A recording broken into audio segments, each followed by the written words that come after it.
बिस्मिल्लाहिर्रहमानिर्रहीम। अस्सलाम वालेकुम नाज़रीन, आप यूट्यूब चैनल देख रहे हैं। मैं इमरान खान हूँ। भारत का वज़ीर आज़म नरेंद्र मोदी एक स्मगलर है। वो स्मगलिंग करता है और ये बड़ा सीरियस एलिगेशन है जो उसके ऊपर लगा है। मैं भारतीय वज़ीर आज़म की बात कर रहा हूँ। आपको सुनने में अजीब लगेगा, लेकिन भारतीय वज़ीर आज़म की नशिस्त के ऊपर बैठा हुआ शख्स वो स्मगलर है और वो स्मगलिंग के जुर्म में फंस गया है। उसने कैसे स्मगलिंग की, किसके साथ मिलकर स्मगलिंग की, और ये सारा गंदा धंधा है क्या, ये मैं आपको बताऊंगा इस वीलॉग में। लेकिन पहले ज़रा कुछ भारत के हवाले से खबर है, और भारत के लिए कोई अच्छी खबर नहीं है। वैसे भारत के लिए तो बहुत सारी बुरी खबरें हैं, और सबसे बुरी खबर यह है कि बदस्तूर नरेंद्र मोदी जो है वो उनका वज़ीर आज़म है। तो इससे बुरी खबर और क्या हो सकती है किसी मुल्क के लिए। अब आ जाएं आप एक और खबर। तैयब उर्दगान ने कश्मीर का मसला अक़वाम मुत्तहिदा में बड़े ज़ोरों शोर से उठा दिया है। यानी भारत तंग था पहले पाकिस्तान से, कि पाकिस्तान इस मामले को बहुत उठाता है। तुर्की जो है वो नेटो का अमेरिका के बाद सबसे बड़ा इत्तेहादी है। उसने अक़वाम मुत्तहिदा में जाकर ये मसला उठाया है। ख़बर आपको मैं बता देता हूँ। तुर्क सदर तैयब उर्दगान ने अक़वाम मुत्तहिदा में मसला कश्मीर भरपूर तरीके से उठा दिया। अक़वाम मुत्तहिदा की 193वें रुकनी जनरल असम्बली के 76वें इजलास से खिताब करते हुए तुर्क सदर रजब तैयब उर्दगान ने अक़वाम मुत्तहिदा की करारदादों की बुनियाद पर पाकिस्तान और भारत के माबैन दहाइयों पुराने मसले कश्मीर के हल का मुतालबा कर दिया। उन्होंने कहा कि हमारा मौक़िफ़ यही है कि फ़रीक़ैन के दरमियान मुज़ाकरात और अक़वाम मुत्तहिदा की करारदादों के फ्रेमवर्क के तहत कश्मीर में 74 बरसों से जारी मसाइल को हल किया जाए। मसला कश्मीर के हल के लिए तुर्की कश्मीरियों के साथ हैं। चंद बड़ी ताकतों के अलावा भी दुनिया में बहुत बड़ी ताकतें हैं। दुनिया बहुत बड़ी है, चंद बड़ी ताकतों के अलावा भी लोग हैं। हम समझते हैं कि दरपेश चैलेंजेस के बावजूद दुनिया में इंसाफ का फ़रोग़ मुमकिन है। हम मिलकर ऐसी दुनिया बना सकते हैं जहां अमन, इस्तेहकाम, खुशहाली और खुशियां हों, और इसके लिए ज़रूरी है कि मकबूजा कश्मीर का मसला हल किया जाए। भारत चिढ़ता है इस बात से कि कोई भी कश्मीर का लफ्ज़ ना बोले अक़वाम मुत्तहिदा में, सलामती कौंसिल में। लेकिन अब पाकिस्तान अकेला नहीं है, तुर्की भी इस पर बात कर रहा है। वैसे पाकिस्तान की तो अब दुनिया में बात मानी भी जाती है। बोरिस जॉनसन ने खुद एक खिताब करते हुए इमरान खान साहब की तारीफ़ की, वज़ीर आज़म पाकिस्तान की। उनके क्लाइमेट चेंज के हवाले से अगर दुनिया ने किसी से सीखना है तो वो इमरान खान को मशअल राह बनाए। एक बरतानवी वज़ीर आज़म एक पाकिस्तानी वज़ीर आज़म को इंटरनेशनल फोरम पे, इतने बड़े फोरम पे खड़ा होकर उनका नाम लेकर तारीफ करेगा। क्या कभी आपने ये सोचा था? क्या कभी सोचा था कि आसिफ अली जरदारी की तारीफ करेगा कोई बरतानवी या अमेरिकी वज़ीर आज़म या सदर? क्या आपने कभी सोचा था कि नवाज शरीफ के बारे में इस तरह के अल्फाज बोले जाएंगे? बैन अल-अक़वामी फोरम पे कोई दोस्त मुल्क नहीं बोलता था, वो तो बरतानिया है, वो बोलेंगे। मेरे ख्याल में बोरिस जॉनसन जो है वो पीटीआई ज्वाइन कर लिए उन्होंने, और अब उनके ऊपर भी एलिगेशंस लगेंगे, और पीएमएलएन उनसे बहुत नफरत करेगी। बयानात तब तक नहीं देगी जब तक कि नवाज शरीफ वहाँ पे रहते हैं बरतानिया में। इनके मसला एक बहुत बड़ा ये है कि जायदाद वहाँ पे, बच्चे वहाँ पे, कारोबार वहाँ पे, तो उनको गालियाँ भी नहीं दे सकते। यानी अगर कोई आदमी दुनिया का इमरान खान की तारीफ कर दे तो ये गालियाँ देंगे, लेकिन बरतानिया का वज़ीर आज़म है, उसको गालियां इसलिए नहीं देंगे कि वहां वीज़ा नहीं लगना मियां साहब का, बगैर वीज़े के वहां पे पड़े हुए हैं। इससे ज़्यादा बेइज्जती पाकिस्तान के सब्ज़ पासपोर्ट की क्या हो सकती है कि 3 दफ़ा का वज़ीर आज़म एक दयारे गैर में पड़ा हुआ है और वहां वीज़ा भी नहीं है और वापस भी नहीं आ रहा। वैसे मियां साहब के पास अच्छा चांस है। इंग्लैंड ने जो हरकत की है, अपनी टीम का दौरा कैंसिल करके एहतजाज करते हुए पाकिस्तान वापस आ जाए, आएंगे नहीं। हाँ, अब दिल में गालियां देंगे इस वक्त बोरिस जॉनसन को, लेकिन मुंह पे नहीं दे सकते। वजह यह है कि वीज़ा कैंसिल हो जाएगा, ऐसा कर नहीं पाएंगे। बहरहाल इमरान खान साहब की तारीफ़ें हो रही वहाँ पे, और डोनाल्ड ट्रंप ने भी, कुछ सहाफ़ियों ने भी बाकायदा लेटर लिखे हैं, बाकायदा रेडियो के ऊपर बातचीत हुई है, बाकायदा टीवी के ऊपर बातचीत हुई है। डोनाल्ड ट्रंप ने भी बहुत तारीफ़ की थोड़े दिन पहले कि इमरान खान बहुत शानदार लीडर है, बहुत ज़बरदस्त एथलीट भी रहे हैं। और डोनाल्ड ट्रंप ने जिस तरह के अल्फाज बोले, कोई आदमी दुनिया में ये नहीं कह रहा कि ये गलत आदमी है। अगर आज जो बाइडन इमरान खान से बात नहीं कर रहा तो वो ये तो नहीं कह रहा कि इमरान खान एक गलत आदमी है। वो ये तो नहीं कह रहा कि इमरान खान ने कोई घटिया हरकत की है। वो ये भी नहीं कह रहा कि इमरान खान ने मुझे धोखा दिया है। नहीं कह रहा। वो सिर्फ बात नहीं कर रहा, उसकी अपनी वजूहात है। मैं पहले आपको बता चुका हूं कि वो बात क्यों नहीं कर रहा। सिर्फ नरेंद्र मोदी और जो बाइडन दो ऐसे लोग हैं जो कुछ शर्मिंदा हैं, जो बात नहीं कर सकते prime minister of Pakistan Imran Khan से, लेकिन बुराई इनमें से कोई भी नहीं कर रहा। याद रखिएगा मेरी बात। अब पाकिस्तान ने ओआईसी पे दोबारा जोर दिया है, वजीर खारजा ने, और न्यूयॉर्क में ओआईसी राब्ता ग्रुप का इजलास हुआ।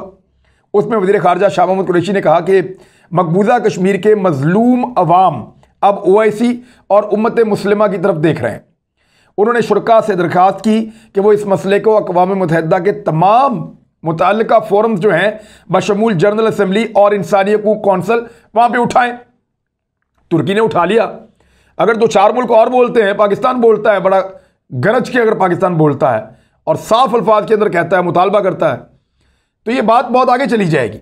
क्योंकि दुनिया में अगला हल होने वाला मसला जो है वो कश्मीर और फ़लस्तीन का है, क्योंकि बाकी मसले तकरीबन हल होते चले जा रहे हैं दुनिया के।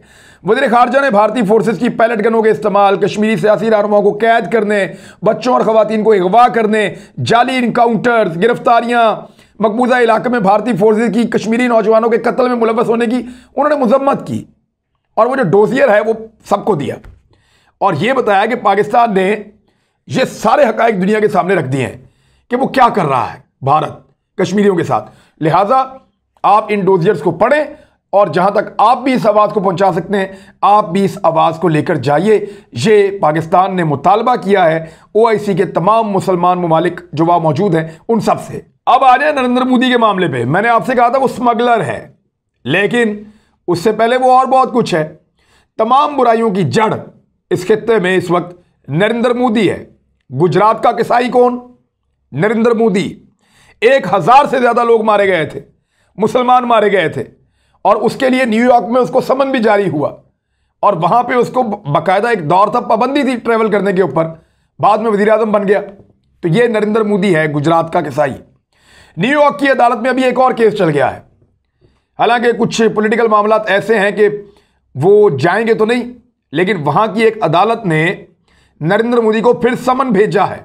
न्यूयॉर्क की अदालत ने, वहां सिखों की एक तंजीम है सिख फॉर जस्टिस, उन्होंने 17 सितंबर 2021 को न्यूयॉर्क की अदालत में एक केस फाइल किया है। उन्होंने बताया कि किसानों के ऊपर बहुत शदीद तशद्दुद किया गया है और जो कार्रवाइयां हुई हैं उनकी वजह से लगभग 600 किसान जिंदगी की बाजी हार गए हैं। न्यूयॉर्क की सदर्न डिस्ट्रिक्ट कोर्ट के जज जॉन क्रोनन ने नरेंद्र मोदी को समन जारी कर दिया है। एक 2014 में भी समन जारी किया गया था, जब 2002 में इसने फसादात किए थे, उसके ऊपर मामला उठाया गया था, क्योंकि 2 जो लोग जिंदा बच गए थे ना, उन्होंने जाके केस कर दिया था और फिर नरेंद्र मोदी ब्लैक लिस्ट भी रहे थे। अब आ जाए स्मगलिंग वाली खबर की तरफ। भारत की सबसे बड़ी स्मगलिंग एजेंसी, स्मगलिंग को रोकने वाली agency, directorate of revenue intelligence DRI, उसने 15 सितंबर 2021 को मगरबी रियासत गुजरात की मंद्रा पोर्ट पर 2 कंटेनर्स पकड़े हैं। 2 कंटेनर्स, मंद्रा पोर्ट। ये मंद्रा पोर्ट का आपने लफ्ज याद रखना। मैं आपको बताऊंगा कि मंद्रा पोर्ट का और नरेंद्र मोदी का क्या ताल्लुक है। ये जो मंद्रा पोर्ट है ये गुजरात में है। नरेंद्र मोदी कहां का कसाई था? गुजरात का था। और मंद्रा पोर्ट पे क्या पकड़ा जाता है? 2 कंटेनर्स। अच्छा, जिनमें अफगानिस्तान से तकरीबन 3 टन का मतलब है 3000 किलोग्राम, 3 टन हेरोइन स्मगल हो रही थी, जिसकी मालियत तकरीबन $3 अरब है। अब इस वक्त इसकी मालियत और बढ़ गई है क्योंकि हेरोइन की तालिबान के आने के बाद किल्लत पैदा हुई है। ये हेरोइन अफगानिस्तान से स्मगल की गई ईरान में, ईरान से फिर इसको पानी के रास्ते मंद्रा पोर्ट गुजरात, जहां का कसाई था नरेंद्र मोदी, और वहां यह पकड़ ली गई। 2 कंटेनर पकड़े गए। इन दोनों कंटेनर के अंदर 3000 किलोग्राम हेरोइन थी और उसकी जो मालियत है कम से कम $3 अरब है। $3 अरब पता कितना पैसा है? $3 अरब इतना पैसा है जितना पैसा इंडियन हुकूमत ने स्कूल में ला के अफगानिस्तान में इन्वेस्ट किया हुआ था। यह इतना पैसा है। अगर पाकिस्तानी रुपयों में इसको अगर हम कन्वर्ट करें तो यह कितना पैसा है मैं आपको बताता हूं। अगर आप इसको पाकिस्तानी पैसों में कन्वर्ट करते हैं तो यह बनता है लगभग $500 अरब। इतनी बड़ी अमाउंट है जिसकी ये मंशियात थी।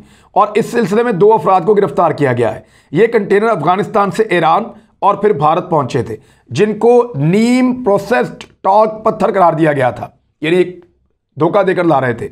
मोदी और उनके करीबी साथी गौतम अडानी इनके माजी के ट्रैक रिकॉर्ड को देखते हुए कि वो किस तरह इक्तदार में आए, ये बात वाज़ेह है कि इस 3000 किलोग्राम हेरोइन की स्मगलिंग के पीछे ये दोनों मौजूद हैं। ये जो अडानी है ना, गौतम अडानी, ये नरेंद्र मोदी का बहुत पुराना साथी है, ये भी साबित हो जाएगा। 90 की दहाई में ये अडानी मंजरे आम पे आता है और इसने गुजरात की मंद्रा बंदरगाह को चलाने के हुकूक हासिल किए थे। ये आज भी उसके पास हैं। जो मंद्रा बंदरगाह है ये अडानी के पास है। नरेंद्र मोदी अडानी का आदमी है और नरेंद्र मोदी गुजरात का वजीर आला भी रह चुका है। तो इसने हुकूक हासिल किए 90 की दहाई में। उसने टर्मिनल को तोसी दी और मजीद टर्मिनल भी हासिल कर लिए। दूसरी बंदरगाहों के हुसूल और तरक्की के लिए उसने भारतीय ब्यूरोक्रेसी के अंदर रिश्वत देना शुरू की और स्मगलिंग भी शुरू कर दी। अडानी ग्रुप जो है ये बैंकों से कर्जे लेकर भी खाता रहा है और बहुत सारी पाबंदियों के बावजूद इसको दोबारा कर्जे भी मिलते रहे हैं, क्योंकि ये सिस्टम के अंदर बड़ी तेजी से रिश्वत खिलाना, लोगों को खरीदना, इस काम का माहिर है। मोदी की वजारत आला के दौरान, जब मोदी पहली दफ़ा वज़ीर आला बना, उस वक्त जब 2002 में कत्लेआम भी हुआ था गुजरात में, मोदी की वजारत आला के दौरान गौतम अडानी के कारोबार में 12 गुना इजाफा हो गया, जबकि मोदी की वजारत उज़्मा का ओहदा संभालते ही इसके कारोबार ने दिन दुगनी और रात चुगनी तरक्की शुरू कर दी। 13 सितंबर 2013 को जब मोदी को बीजेपी की वजारत उज़्मा का उम्मीदवार करार दिया गया, तो तब एकदम अडानी इंटरप्राइजेस के शेयर्स में 265% इजाफा हो गया, जबकि 2014 में अडानी की जाती दौलत में 152% इजाफा हो गया। एक ही साल में मोदी इंतखाबात की मुहिम के दौरान जहां जहां भी जाता रहा, या जहां भी वो ट्रैवल करता रहा, वो एक बिजनेस जेट में ट्रैवल करता रहा। एक बिजनेस जेट, उसके साथ 2 बहुत कीमती और जदीद हेलीकॉप्टर्स, ये सारे के सारे एक कंपनी कोरोनावती एविएशन की मलकियत थे और ये अडानी ही मोदी को प्रोवाइड करता रहा। दरहकीकत इलेक्शन मुहिम के दौरान अडानी ग्रुप के जेर मलकियत 3 एयरक्राफ्ट के एक बेड़े, जिनमें 2 जदीद तरीन हेलीकॉप्टर भी शामिल थे, मोदी की खिदमत के लिए हमेशा तैयार रहते थे। अडानी ने 1994 में गुजरात में पैसा बनाने की गर्ज से रातों रात 20 लाख दरख्त भी काट दिए थे और यूं माहौलियाती आलूदगी में बेपनाह इजाफा किया था। इस जुर्म में उन्हें मोदी की हिमायत हासिल थी। एनजीओज और आम लोगों का मुतालबा वो आज तक जारी है कि अडानी को इस जुर्म की सजा दी जाए। तल्ख हकीकत यह है कि 2015 में मोदी हुकूमत ने अडानी पर वो तमाम मुकदमा खत्म कर दिए जिसमें अडानी ग्रुप को ये 20 लाख दरख्तों को नुकसान पहुंचाने, उनको काटने और माहौलियात को तबाह करने के इल्जामात थे। 200 करोड़ भारतीय रुपए का जुर्माना इसको हो सकता था अगर ये उस वक्त काबू आ जाता। तो 2018 में जब भारतीय हुकूमत ने 6 हवाई अड्डों की निजीकारी का एक फैसला किया, तो हवाई अड्डे उसी को दिए जाते हैं जिसके पास उसका तजुर्बा होता है चलाने का। किसी और कंपनी को या किसी और शख्स को आप हवाई अड्डे नहीं दे सकते। तो नरेंद्र मोदी साहब ने शराइत को नरम करते हुए एक शर्त यह रखी कि बगैर तजुर्बे वाले को भी दे दो, और फिर 6 के 6 हवाई अड्डे गौतम अडानी को दे दिए गए और ये सारे आज भी गौतम अडानी के पास हैं। अब ये हवाई अड्डों को भी स्मगलिंग के लिए इस्तेमाल करता है, ये बंदरगाहों को भी स्मगलिंग के लिए इस्तेमाल करता है, ये दर्जनों किस्म के कारोबार भारत में कर रहा है और नरेंद्र मोदी का फ्रंटमैन, उसका पार्टनर है ये बंदा। अब आपको समझ आ रही है कि नरेंद्र मोदी अफगानिस्तान में इतना ज्यादा क्यों जाता था। अफगानिस्तान में पैसों के रसिया हुक्मरान नरेंद्र मोदी के इतने दोस्त क्यों थे। भारत में अमीर अमीर सहाफ़ी जो हैं वो अफगानों से इतने ताल्लुकात क्यों बनाते थे। अफगानिस्तान का जो भी वजीर पकड़ा जाता है उसके घर से करोड़ों डॉलर, लाखों डॉलर बरामद क्यों होते हैं। इन सारे सवालों का जवाब यह है कि भारत दुनिया को दिखाने के लिए कुछ और कर रहा था, लेकिन भारतीय हुक्मरान अपने फ्रंटमैनों के साथ मिलकर अफगान हुक्मरानों के साथ एक गठजोड़ बनाते हुए स्मगलिंग कर रहे थे। और ईरान के साथ भारत के ताल्लुकात, यानी वो ईरान को एक कॉरिडोर के तौर पे इस्तेमाल करते थे। ईरान उसके बदले क्या लेता था ये आई हैव नो आइडिया, लेकिन वो ईरान को, पाकिस्तान को कर नहीं सकते। पाकिस्तान की सरजमीन को वो इस्तेमाल नहीं कर सकते, बड़े अरसे से पाबंदी है। तो वो ईरान के रास्ते समंदर में ले जाते थे। चाबहार में जो भारत कह रहा था जी हम इन्वेस्ट कर रहे हैं, ये कर रहे हैं, वो इसीलिए तो कर रहे थे। वहां से मनशियात अफगानिस्तान से निकाली, उसको ईरान पहुंचाया, ईरान से उसको समंदर में पहुंचाया, समंदर से उसको अडानी, जो गौतम अडानी है, उसके बाद बंदरगाहें हैं भारत की, वहां उसका कंट्रोल है, उसके बाद ठेके हैं, वो वहां से उनको लेकर गया कंटेनर्स को और ले जाके पूरे भारत के अंदर मंशियात का धंधा वो करता था। अब भारत की आबादी है लगभग 1.5 अरब की। इतनी बड़ी आबादी के लिए बहुत सारी मंशियात चाहिए होती है। अगर लोग वहाँ मंशियात के आदी हैं तो, और भारत में तो जगह जगह लोग मंशियात के आदी हैं, बहुत बड़े पैमाने पर मंशियात इस्तेमाल होती है। ना सिर्फ भारत में बल्कि आसपास के देशों में भी भारत मंशियात प्रोवाइड करता है और मंशियात हर जगह पे भिजवाता है। इसके पीछे बहुत बड़े बड़े जाइंट्स होते हैं।